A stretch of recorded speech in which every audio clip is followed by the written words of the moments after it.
सुष्मिता जी, आपने या फिर और भी जो अब विपक्ष के नेता पहुंच रहे हैं, आप सब लोग किसान के परिवारों से मिल रहे हैं, बड़ी अच्छी बात है।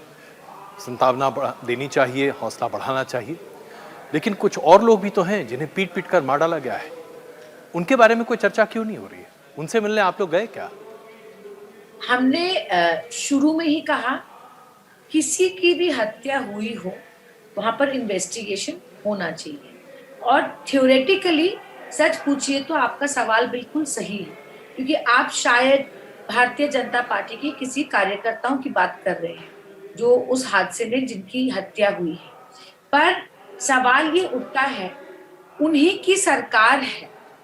आज आदित्यनाथ जी भारतीय जनता पार्टी के सिंबल से जीत के सरकार में बैठे हैं।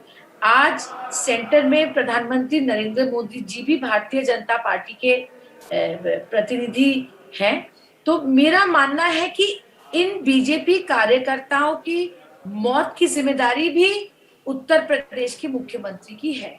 और मुझे दुख है कि जहां उनके कार्यकर्ताओं की भी हत्या हुई, प्रधानमंत्री जी लखनऊ गए और उन्होंने एक शब्द नहीं बोला। और सरकार की तरफ से या पार्टी की तरफ से, भारतीय जनता पार्टी की तरफ से वहां कोई नहीं गया। उनका पहला कर्तव्य था बीजेपी के वर्कर्स के पास पहुंचना, पर वो लोग सब प्रधानमंत्री के कार्यक्रम जो लखनऊ में हुआ उसको लेकर बिजी थे।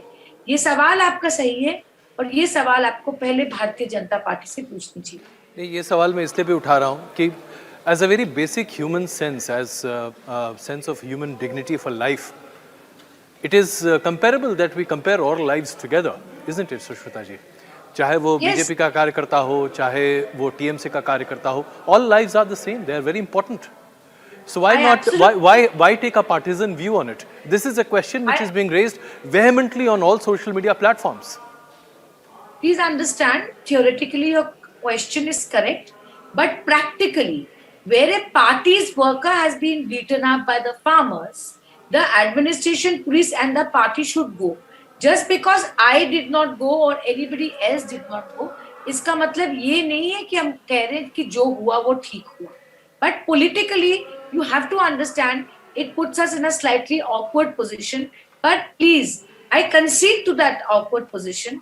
एंड पर मैं ये भी कहूंगी कि किसी की भी हत्या हुई हो वो बिल्कुल ही होना नहीं चाहिए था और हमें दुख है। सुष्मिता जी, बहुत सारे वीडियोस भी हैं जो सर्कुलेट हो रहे हैं।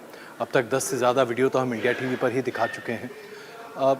आज भी एक नया वीडियो आया है जिसमें ऐसा प्रतीत होता है, it is very apparent that the farmers are walking peacefully, और पीछे से गाड़ी आती है, लोगों को उड़ाकर चली जाती है। इस तरह के और भी बहुत सारे वीडियोस हैं, वो भी हैं जहां पर किसानों को जो पीटा जा रहा है, जो लोग हैं उनकी भी शिनाख्त हो सकती है, they can be identified. But no action has still been taking place. Neither people who are thrashing and lynching people have been arrested, nor people who've been driving the cars have been arrested. You think there is a larger thing at play out here? सीधी सी बात है, आजकल देश की जो जो हालत है, एक जर्नलिस्ट कुछ बोल देता है उसके अगेंस्ट एफआईआर हो जाता है। कोई फेसबुक पे प्रधानमंत्री के खिलाफ कुछ लिख देता है तो तुरंत पुलिस उसके दरवाजे पे पहुंच जाती है। यहाँ वीडियो पे वीडियो आ रहा है, देश की पूरी जनता देख रही है कि उसमें कौन थे।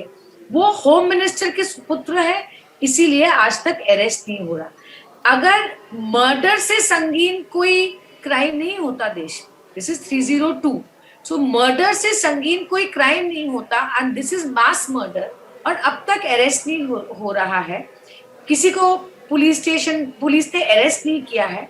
इससे सिर्फ एक ही चीज साबित होती है कि यहाँ पर बीजेपी के माननीय मंत्री के सुपुत्र जुड़े हुए हैं।